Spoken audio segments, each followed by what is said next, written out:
안녕하십니까. 데이비스 드림 파운데이션입니다. 잠시 후 프레젠테이션이 시작되겠습니다.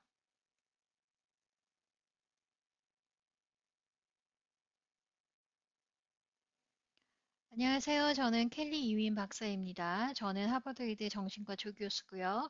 협력 케어와 케어 커뮤니티 협조 프로그램 디렉터를 맡고 있습니다.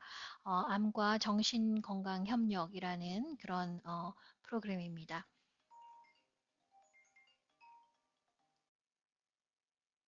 네, 이런 말이 있습니다. 모든 사람은 건강한 나라와 아픈 나라 두 시민권을 가지고 있다.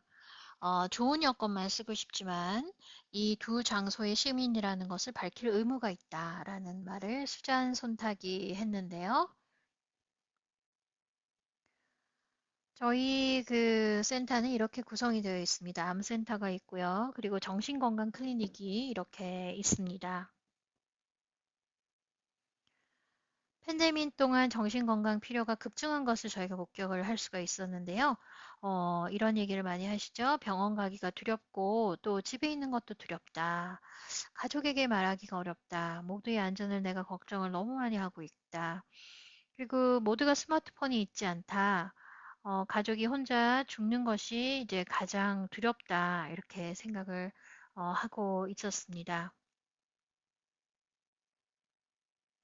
정신적인 질병은 너무 자주 안 보여지고 또 안 말해지고 있습니다. 미신이 있다면 정신적 질병은 잘 없다라는 이제 어, 미신이 있는데요. 사실 그렇지 않습니다. 미신 두 번째는 우울증은 암 환자에게 정상적이다.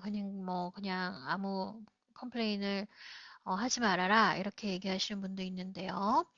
또 미신 중에 하나는 나는 긍정적인 태도가 필요하다. 내가 문제다. 이렇게 생각을 하는 경우가 있고요. 또 네 번째 미신은 치료가 다 끝나면 좋아질 것이다. 라고 생각하는 것입니다. 그런데 전혀 저희가 이렇게 걱정을 할 필요는 없습니다. 현실적으로 보면 정답은 정신적인 질병은 굉장히 흔합니다. 그리고 사실 굉장히 부적절하게 치료가 되어지고 있죠. 그냥 내버려 두기도 하고요. 현실적인 현실은 우울증은 암 환자에게 정상이 아니고 또 효과적으로 여러 가지 방법으로 치료가 된다는 것이 이제 현실입니다. 또 다른 현실은 내가 잘못이 아니라 기분은 기분이다라고 느끼는 것이 이제 중요하고요.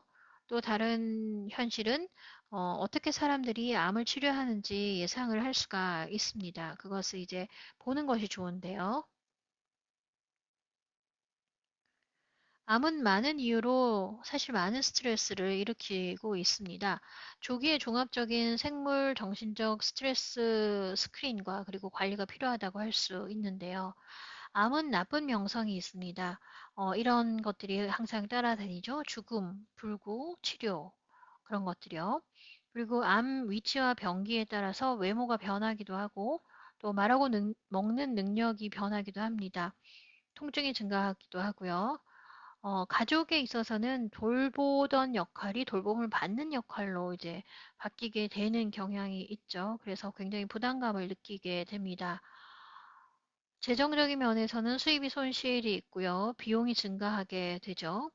정신적인 이유는 신앙의 주체성을 잊어버리게 되고 또 어떤 경우에는 삶의 의미를 잃어버리게 되는 경우도 있습니다. 문화적으로는 질병에 대한 이해가 부족해서 이제 느껴지는 여러 가지 스트레스가 있을 수 있고요. 신뢰의 문제라든지 또 커뮤니티에 영향을 끼치기도 합니다. 그들이 있는 곳에서, 현재 있는 곳에서 만나서 스트레스를 도울 수가 있고 또 행동을 할 수 있게, 할 수 있습니다. 영향력이라고 하는 것은 이제 힘이 없게 느끼게 하는 그런 영향이 있는데요. 뭔가 하는 능력을 최대화하게 하고 또 의미 있는 것으로 시작하게 하고 또 과거에 극복에 도움이 됐던 것을 생각해 보게 하고 또 각 사람이 감당할 수 있는 작은 분량으로 나눠서 행동을 할 수 있게 그렇게 저희가 이제 가이드를 드리고 있습니다. 앞에서 말씀 잠깐 드린 것처럼 스트레스를 일으키는 순간들이 암 치료 단계 중에 쭉 있는데요. 그것을 쭉 알게 되면 좀 예상을 할 수가 있습니다. 예를 들면 시간이 따름에 따라서 이제 스트레스가 나타나는 경우, 처음 진단이 있는 경우 스트레스가 있고요. 그리고 이제 치료를 처음 시작할 때 굉장히 두렵죠. 그때 이제 스트레스가 있고, 치료가 다 끝나게 되면 조금 이제 괜찮습니다. 그러다가, 마지막에 어드저번트, 치료가 이제 있게 되는, 그때도 좀 내려가다가, 첫 번째 스캔, 그리고 두 번째 스캔, 이렇게 있을 때, 또 이제 스트레스가 있게 되는 것이죠. 이런 것들이 밝혀진 것이 있기 때문에, 요거를 이해를 하는 것이 이제 예상을 할 수 있기 때문에 앞으로 닥칠 일에 대해서, 대비를 할 수가 있게 되겠습니다. 이게 우울감은 노말은 아니지만 또 특히 암 환자들에게 굉장히 흔하고 또 이 우울감이 나쁜 암의 결과와 연결이 되어 있는 연구 결과들이 있습니다. 암 환자 4명 중에 1명은 심각한 분노와 우울증을 가지고요. 또 위암 환자 3명 중에 1명은 임상적으로 심각한 우울증을 가집니다. 자살 위험이 일반군에 비해서 2배가 높다고 이제 알려져 있고요. 우울증은 병원 입원 시간과 비례하고 나쁜 생존율 등의 이제 결과와 비례하게 됩니다. 어떻게 우울증이라는 것을 알까요?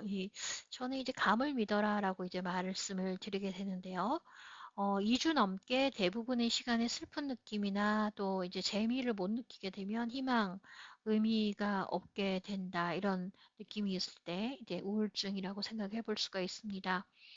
내가 부담이 된다라는 그런 부담이라는 걱정이 있게 되고 또 케어에 참여를 안 하게 되는 그런 경향이 있죠. 그리고 계속 죽음에 대해서 생각을 하게 되고 어떨 때는 죽는 게 낫겠다라는 생각을 이제 합니다. 아침에 에너지가 없고 또 하루의 끝에 또 에너지가 없습니다. 전체 통증이나 암 부위의 통증이 이제 계속되는 거 느끼고요. 또 결정이 굉장히 어렵다 이런 이 증상들이 있고요. 암이나 치료 때문이 아닌 이유로 이제 잠을 못 자고 입맛이 없고 이런 것들이죠. 이럴 때는 종양팀에 문의를 하시면은 좋으실 것 같습니다. 그리고 또 혹시 모르니까 다른 이유가 있는지 그것도 찾아보시면 좋으실 것 같습니다. 예를 들면 갑상선 저하증 같은 것들이 있을 때 이런 증상들이 나타날 수도 있거든요. 우울증과 분노는 효과적으로 치료가 됩니다. 그래서 맞춤 접근이 필요한데요. 우울증과 분노, 불면증에 대한 증거 기반으로 한 정신과적인 접근이 필요합니다. 인지행동 치료라는 것이 있는데요. 그리고 또 마음 챙김, 마음 받아들임 치료 이런 것들이 있습니다. 그리고 융통성 있게 전달이 가능하죠. 전화로도 되고요. 비디오 컨퍼런스나 그리고 개인으로 하실 수도 있고 또 그룹으로 하실 수도 있고 본인이 원하시는 대로 해드릴 수가 있습니다. 정신과적인 약은 우울증 약은 굉장히 안전하고 또 효과적입니다. 암 증상과 치료 부작용을 타겟으로 하고 있는데요. 핫프레시 약이 있고요. 또 뭐 유명한 걸로는 암화학 치료 관련된 메스꺼움에 잘 드는 그런 약들이 있습니다. 그래서 종양팀에 문의를 하시고 적극적으로 도움을 얻으시는 것이 좋을 것으로 생각됩니다. 국내임에도 불구하고 또 알맞은 정신과 종양학 케어가 이제 굉장히 부족하다라는 이유가 있는데요. 가장 큰 걸림돌은 암 케어에 정신과가 부족하다는 것입니다. 사실 암 케어 클리닉에 정신과 의사들이 있는 경우가 많이 부족하죠. 정신건강 치료를 더 찾기가 힘듭니다. 예를 들면 이 경우에 그런데요. 공공보험을 가지신 분들이나 시골이거나 또 비영어 사용자이시거나 또 불구이거나 또 심한 정신병이나 약물을 사용하거나 희귀암인 경우 굉장히 정신건강 치료를 더 찾기가 힘들게 되죠. 그래서 저희는 이제 환자와 돌보시는 분들과 함께 같이 이제 어떻게 도와드릴 수 있을까 디자인을 하고 있는데요. 요즘은 또 텔레헬스로 모든 것들이 대부분 가능하기 때문에 이것도 적극적으로 이용을 해보시면 좋으실 것 같습니다. 기존 정신건강 환자들은 이제 암케어에서 불평등을 많이 받았는데요. 그래서 사실은 암 생존율이 굉장히 낮습니다. 정신건강 환자들이 암케어와 연구에 더 많이 잘 접근을 할 수 있도록 사람 중심 시각에서 바라봐야 될 거라고 생각이 됩니다. 저희는 브릿지라는 프로그램을 하고 있는데, 브릿지가 이제 개발되고 또 시험 중에 있습니다. 이것은 이제 목표는 정신건강 환자들의 암 진단 시에 사람 중심 협력 케어를 더 이제 고취하기 위한 것인데요. 리딩 첫 무작위 시험이 암 케어에 주는 브릿지의 영향, 역할 이런 것들을 이제 지금 시험 중에 있습니다. 암과 정신건강 협력 빌딩을 하고 있는데 이 프로그램은 암 결과에 대한 불평등을 줄이고 또 파트너십을 강화를 하고 또 우리의 범위를 확장하는 그런 것을 목표로 하고 있습니다. 저희가 하고 있는 이 브릿지 프로그램은 적극적으로 미리 암 케어 걸림돌을 알아내고 또 다양한 팀이 협력해서 암 결과를 향상하기 위한 또 사람 중심 협력 케어다라고 말씀을 드렸습니다. 저희는 이제 적극적으로 또 사람 중심으로 팀 기반으로 또 시스테믹하게 매주 케이스를 리뷰하고 있고요. 암과 정신 건강 케어의 증거 기반한 그런 개입 연구도 지속적으로 하고 있습니다. 몇 개의 이제 증언들을 좀 보여드리도록 하겠는데요. 나는 항상 원해지지 않았다. 내가 6개월 정도 럼프가 있었고, 암이 있었고, 그 럼프로 인해서 나를 버리려는 그런 느낌이 있었다.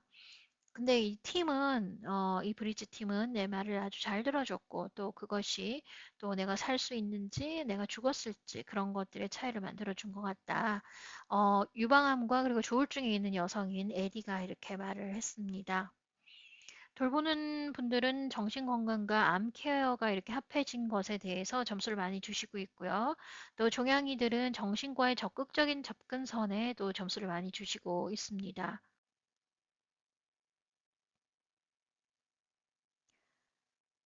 저희 프로그램을 이제 소개를 해드리겠습니다.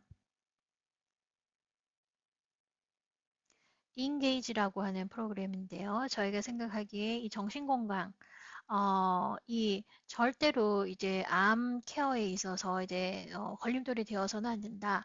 우리는 이것을 확실하게 해야 된다라는 것을 목표로 일을 하고 있습니다. 여러분 오늘 저의 강의를 들어주셔서 대단히 감사합니다. 질문이 있으시면 아래 이메일 주소로 이제 보내주시거나 데비스 스트림 파운데이션으로 주시면 제가 성심껏 질문에 답해 드리도록 하겠습니다. 오늘 강의 계속해 주셔서 감사드립니다. 안녕히 계십시오. 데비스 스트림 파운데이션입니다. 다음 프레젠테이션을 보시려면 오디토리움을 방문해 주십시오. 감사합니다.